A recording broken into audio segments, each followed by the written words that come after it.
So there have been troubling developments in the world, Russia, Ukraine. There's things going on really in a lot of places right now. Lucas, where do you want to start? Let's start wherever you think is most appropriate. I think we've got something going on between the Ukraine and Russia that seems fairly significant.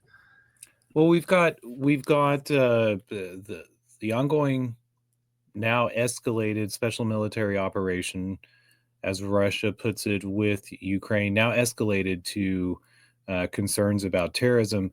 But we also, before I get too deeply in that, we have a collapse in the uh, the negotiations regarding Iran's nuclear capabilities, and so those collapsed yesterday, and these two issues have got to be on the forefront of the minds of those people who are tasked with thinking about and planning for the strategic defense of the United States. So, um, but before that collapse happened, we had over a week ago a an innovation in war that occurred around the world, and that was the use of these drones to infiltrate Russian defenses, Russia's border, and attack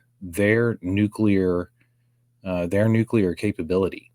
And what specifically happened? Ukraine smuggled in drones in trucks with retractable roofs. That's what you were looking at on the right side of the page there, and then brought these drones deep inside the country to various locations and attacked air bases with nuclear bombers, as well as train stations, train bridges, and civilian targets.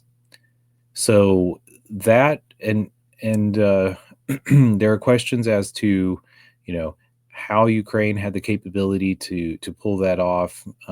Where it was the United States and British intelligence services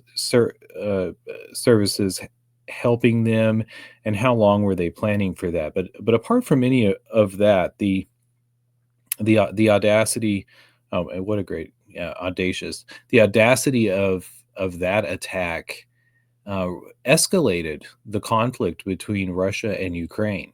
And immediately there were fears. There was talk of of how Russia would respond, not just to the terroristic element of smuggling through civilian means these drones into Russia, but also the attack on their nuclear capability.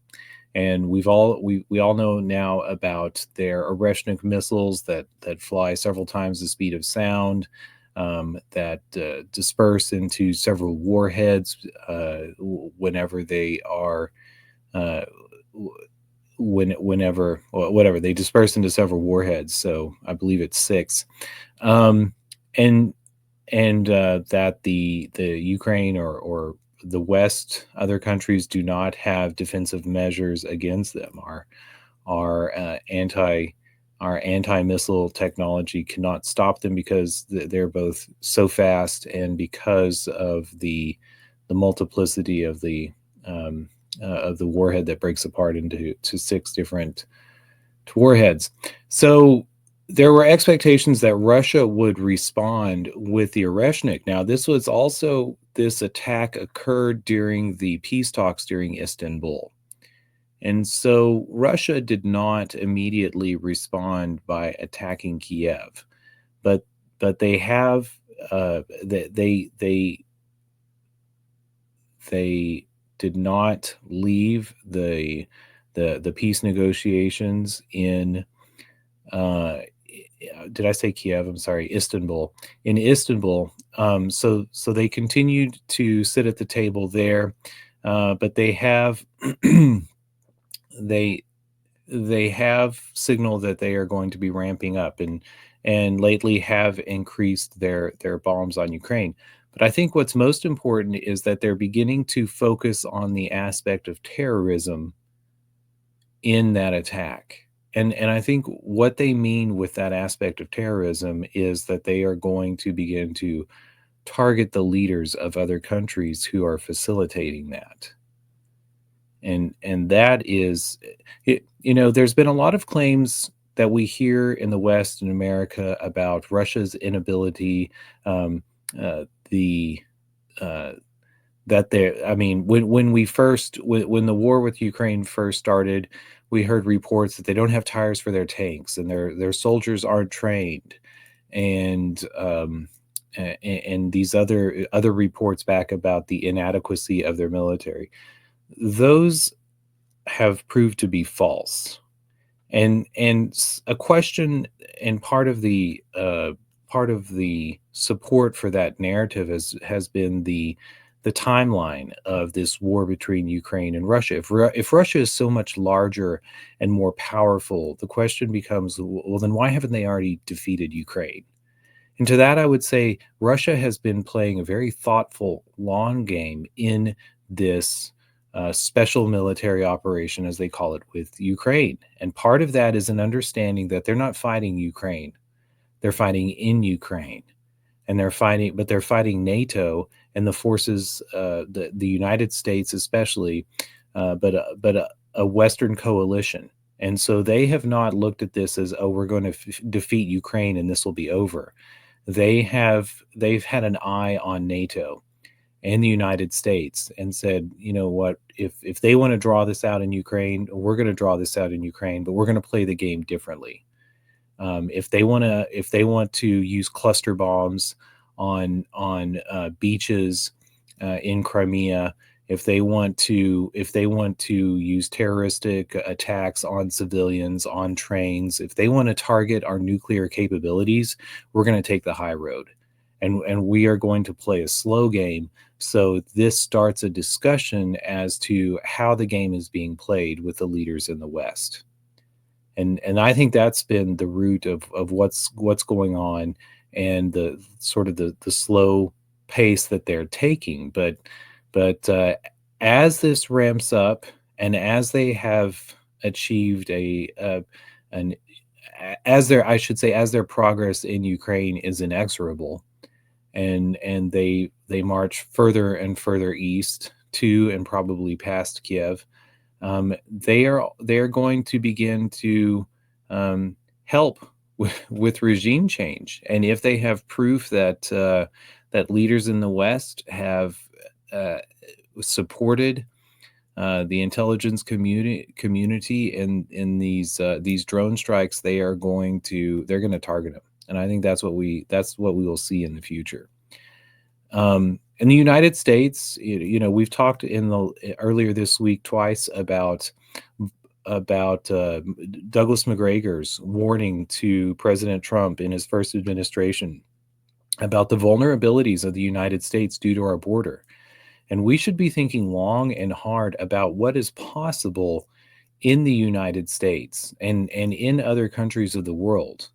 Drones have drastically changed the game. We saw in the operation, or the United States war, quote unquote war against Yemen, how effective they used drones to respond to American Air Force and missiles. They essentially neutralized our air carriers with missiles and with drones.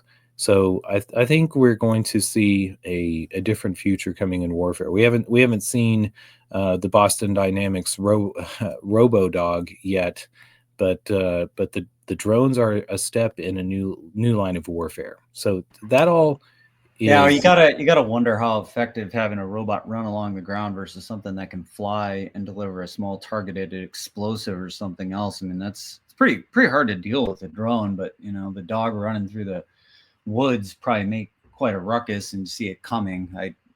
Yeah, it's got to be death from above. It's got to be the more frightening thing. I've seen some of the footage where you see these drone operators taking out soldiers on the ground, and it's a terrifying thing to contemplate, honestly.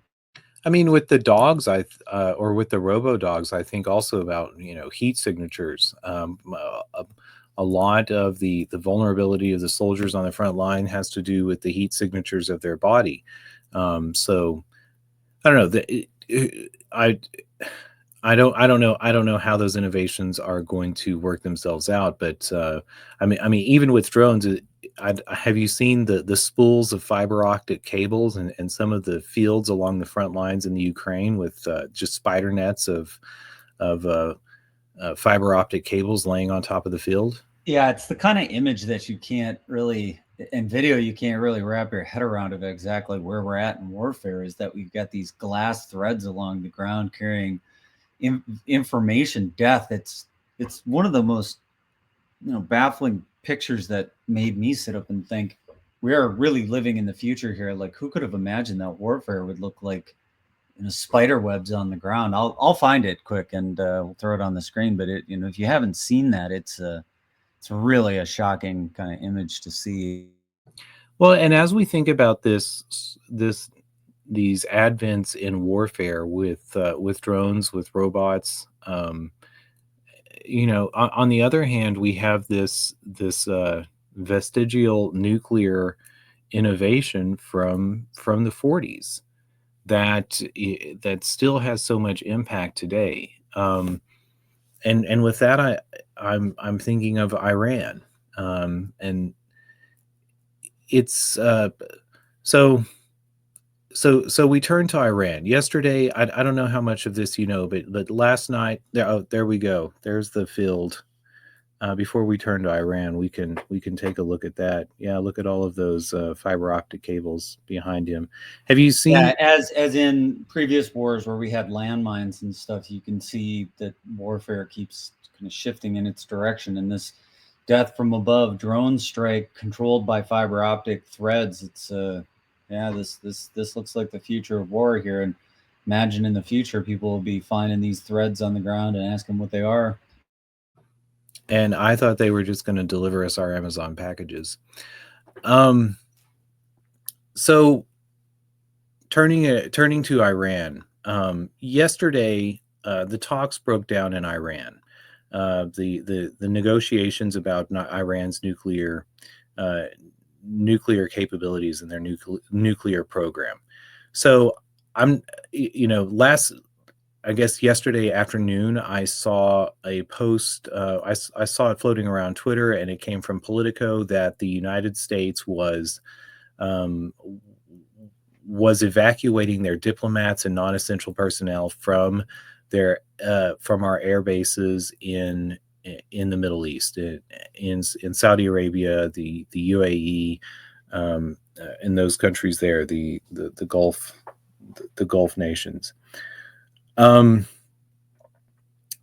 We also before that happened, I had seen that Iran had released or dropped hints. I don't know that they actually released the documents, but Iran somehow came into possession of, and I don't know if it was a cyber hack or if they actually got their hands on the physical documents, but they got their hands on information from Israel that was correspondence between Israel and the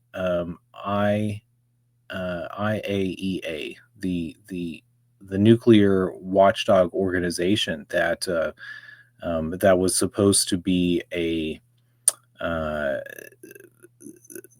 a neutral organization that was only monitoring the nuclear programs of the United States, Russia, all these countries with nuclear weapons. The IAEA, according to the leaks from Iran, had been reporting to, or had been working with Israel to feed them information with regards to who Iran's nuclear scientists were, which led to the assassination of the nuclear scientists by Israel. And so when I saw this, I thought, well, the negotiations for Iran's nuclear program are dead in the water.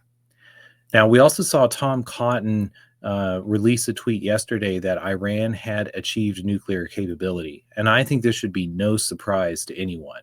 You know, there's both narratives running around about Benjamin Netanyahu's constant warning that Iran is 2 weeks away, 2 weeks away, 2 weeks away from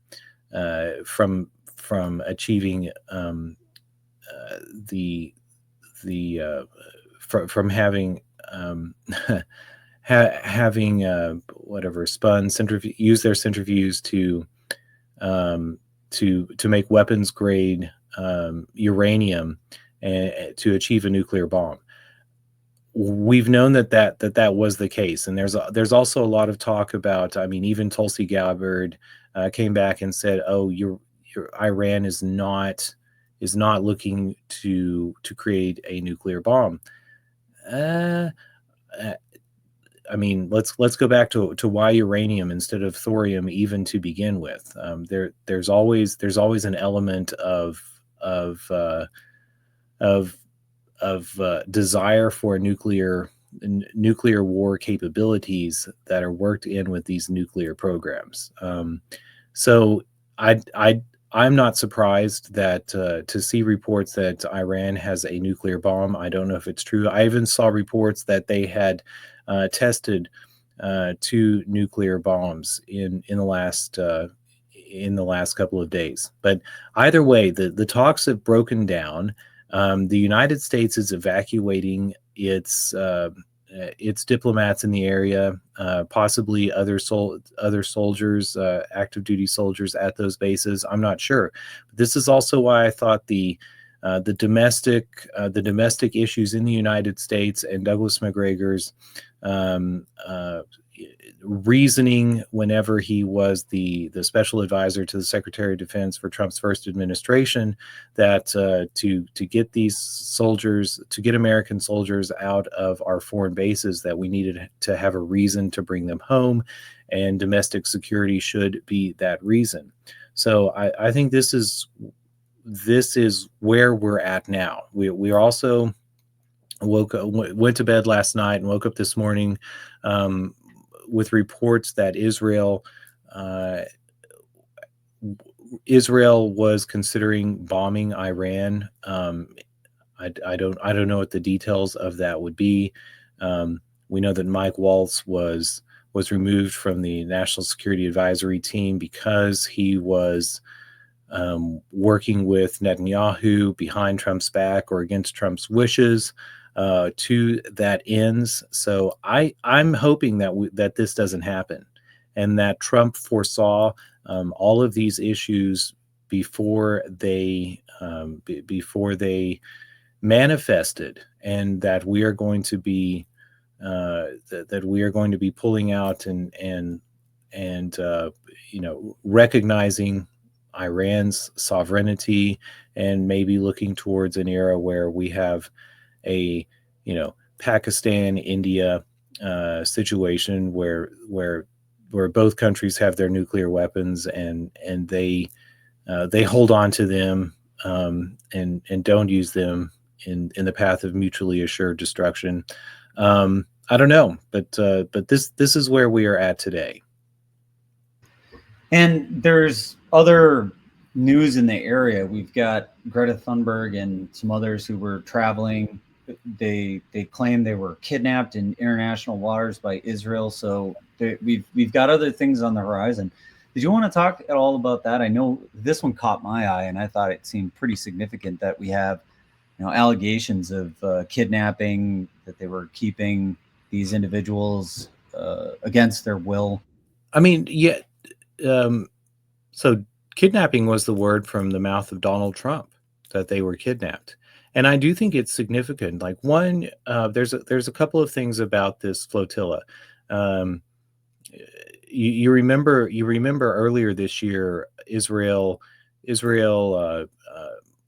bombed or fired a missile on a boat that was in the Mediterranean. That was also drawing international attention to the situation in Israel and in Gaza.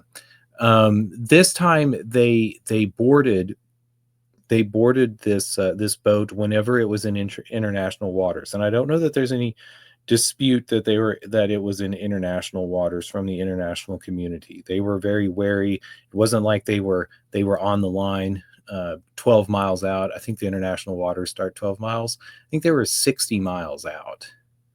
And so they boarded Israel boarded this boat, probably because they were tired of the international attention that it was drawing. This is not the first time or the first boat that has used this tactic to draw attention to the situation there in Israel and Gaza, but Israel is showing their desperation whenever they flout international law so overtly.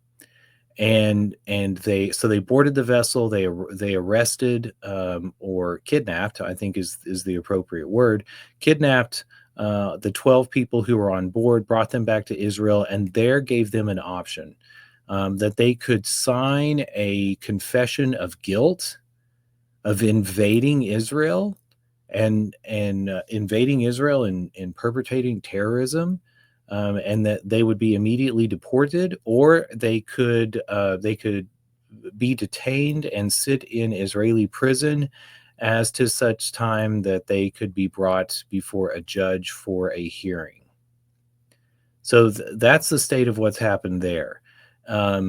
I think that was very poorly. What was the resolution? Did they sign the document? Because they've been returned. Is that from pressure? So 4 of the 12 have been returned, including Greta Thunberg. And I'm not sure who the other 3 were. I think Rima, RIMA is another, but I'm not sure of all of the people who were aboard that boat. I've sort of followed a little bit of the reports of Greta Thunberg, but just more broadly what was occurring there. So 8 of them have declined to sign this forced and falsified confession of guilt, false under pretenses, false under facts. This supposed confession. So which puts Israel, mires Israel more deeply in the lies and the laws that the international laws that they flouted to make this happen. So very short-sighted of them to respond to respond to the flotilla in such a way. Maybe less short-sighted than bombing it or firing a missile at it, like they did to the one off of, I believe it was Malta. But so if Trump says this was kidnapping, does that mean that the U.S. is lining up in condemnation of this? I didn't see the official response. Maybe I should look that up quick. As far as Trump decrying this, does that mean that we might see some action from the Trump administration with respect to Israel? Because it seems like there hasn't been much appetite for that. Well, it seems to me that the action that Trump has been lining up as feasible is to leave them on their own, to exit the region. And I think that is maybe the best course of action for the United States to end its support of Israel, to allow the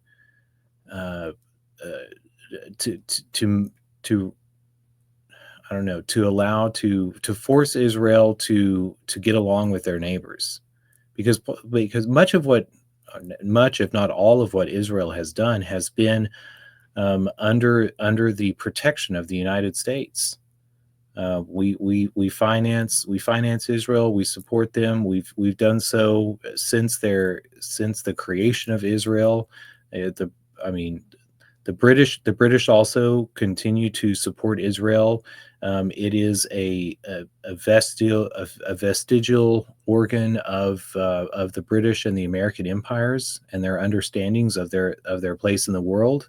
It is.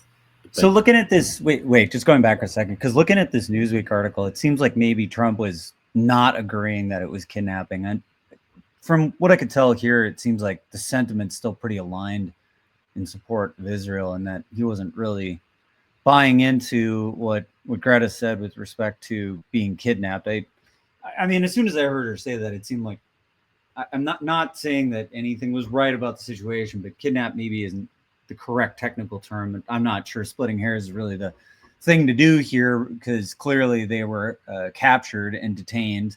But I think the flotilla it had a humanitarian aim, right? What was the were they trying to bring supplies and aid into Gaza? I believe it was baby formula. Who knows what else? Even if Trump, if Trump is adopting the language of kidnapping, he is adopting that understanding of it. I don't think he did. I think somebody asked him about it, and he shook his head and didn't repeat the word. So I don't believe he's repeated the word. I just tried doing a little bit of sleuthing while we were talking here because I hadn't had a chance to read up extensively on the issue. I saw Greta's video, I saw some of the reactions to it, but I actually hadn't heard that Trump had a response. So this is a little bit of breaking news for me. I just missed it. It's not that it wasn't available. Well, maybe Trump did not use the language of kidnapping. Regardless, I think that uh, if a boat is in international waters and it's boarded, that's piracy, and if the people are taken, that's kidnapping. Um, so I don't know how Israel is going to paint themselves out of the actions that they took with that boat. I'm not sure this is the most important thing that Israel has done for with respect to international stuff, and I don't mean to make light of it again by chuckling. It's just Well, trying to think in all the things that they've been accused of doing, and what's happened in this regional conflict, war, whatever you want to call it here. That there's certainly pretty hefty allegations of misconduct and genocide, even. So let's just add to the list. I mean, let's not forget that a contingent of politicians, of diplomats from Europe, recently wanted to visit Gaza and were fired on by Israeli Defense Forces, and that got lost in the news here in the United States because immediately afterwards there was the attack on the Israeli supporters on Pearl Street Mall in Boulder, Colorado. So I think what's important to note here is that um, the liberties with their actions that Israel is taken against international law, against citizens of other countries, that begins to um, uh, that should how do I put this? That should call into question the support that these other countries have been giving Israel and buying their line with regards to, who is at fault and what was the status of the Palestinians or So, the so do you terrorists or whatever so they do you might be calling them. so do you think this incident is likely to like put additional pressure on Israel? Because I hear you with respect to that they've done some misconduct here, and this to me it just seems like it's the least of the things that have been leveled against Israel in this whole conflict. And so I'm just curious if you think that this in some ways moves the needle in a direction that's substantive despite everything else that's happened. I mean, is this likely to result in some kind of international court, or like what? Why is this one specifically significant as an escalation or as something that's beyond what's already been leveled at them? Well, again, I think that the that the continued flouting of international law, and especially when it comes to citizens of other countries, um, that makes the line that's been held by by American politicians, by European politicians about the case for supporting Israel, that makes it harder and harder and harder to maintain. And I I see the effects that it has is that there is a lessening amount of support for the state of Israel, or the at least the actions of Israel's government in the war, the genocide that they are perpetrating on the Palestinians. So it's not the most important one by any means. Nobody's died. There's less of a degree of severity in the actions that have happened here. Um, but but the line that they are crossing is with regards to the that they're not honoring the sovereignty of international waters. They're not honoring international law. They're not honoring the So is the difference here status that of these other. that everything else has happened against Gaza, whereas this is now starting to drag countries that were not directly a party to the conflict or that weren't in the region now into play. Absolutely. There's always this tension. I mean, especially with Israel's with the fact of Israel having so many of Israelis and citizens coming from other countries. Um, who was the hostage that Donald Trump circumvented, or Steve Witkoff, whomever it was, America circumvented Benjamin Netanyahu to make a deal with the Palestinians to get out. It was someone with dual citizenship who had been fighting for the IDF for Israel, but was also an American citizen. So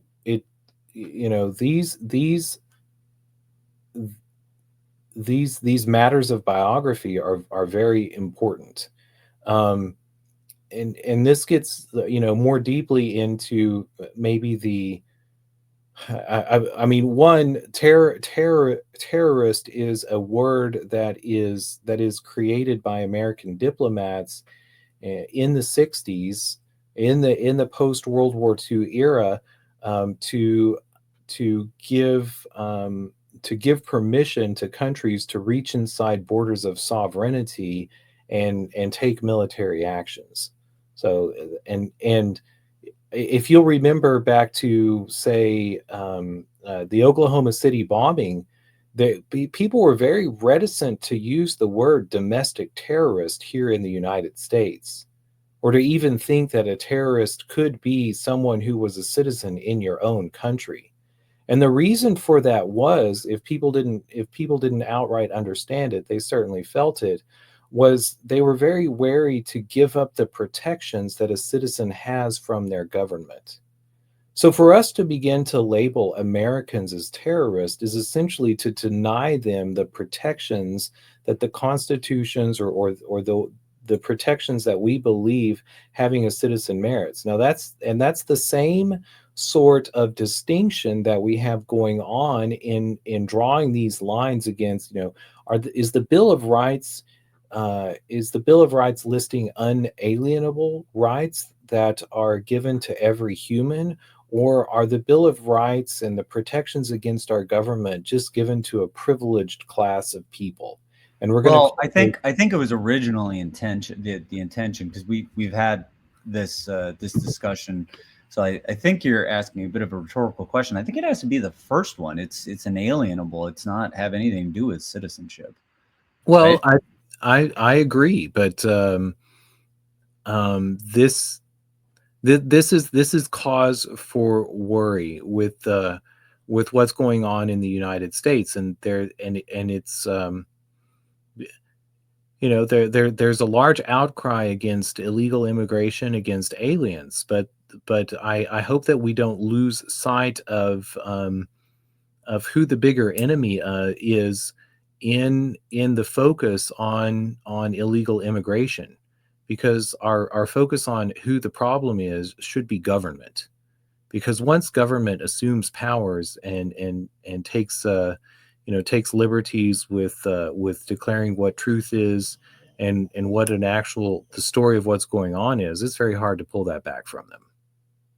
Yeah, this is the accretion of power, which does rarely is ceded back. I think we've seen that with a variety of the wartime things that took place, like the Patriot Act and whatever. None of those things were ever repealed. They were never rolled back after the necessity of those things was espoused. So yeah, once power has been granted, it doesn't get given up lightly. Well, and this like brings me all the way back to Abraham Lincoln. Abraham Lincoln was shot by John Wilkes Booth. Nobody today remembers that John Wilkes Booth was named after John Wilkes. And John Wilkes was a dissident, a British dissident who complained about the actions of the King of England and the Redcoats, and he was tortured in his home. And that was a famous case before the Civil War in the early generations of the United States, and it was such a famous case that an amendment was written into the Bill of Rights, or into the Constitution as part of the Bill of Rights, taking that power away from government, that you could not be tortured in your home, and Abraham Lincoln suspended habeas corpus and imprisoned thousands of Americans, including members of the House of Representatives, and somebody who was named after the hero that Americans thought had made this a non-issue for us going forward, seemed to have taken it, taken it to heart that was an unforgivable attack on America. But does anyone in America remember that today? No, John Wilkes Booth was an actor, and nobody remembers that Abraham Lincoln threw thousands of people into prison. So we haven't just given up liberties with the Patriot Act. We've done it in the past too, and we should be wary about, again, as we look at this solution for the inability to withdraw or end the wars that we have going on around the world. I applaud Donald Trump for trying to do so, but if the solution is to bring the military home, and to live in a world in which we have fears about Chinese terrorists and fentanyl and Mexican cartels, and we have to live in not just a police state but a military state to maintain our safety, there are problems lying ahead for us, and the solution for us should be to expect the government not to lie. Not just not to engage in censorship, but not to lie, and maybe to begin to question the amount of secrets that the government holds from us. Because part of the reasoning for the government to have so many secrets is because they're engaged in actions that we would find amoral, or that other countries would find amoral.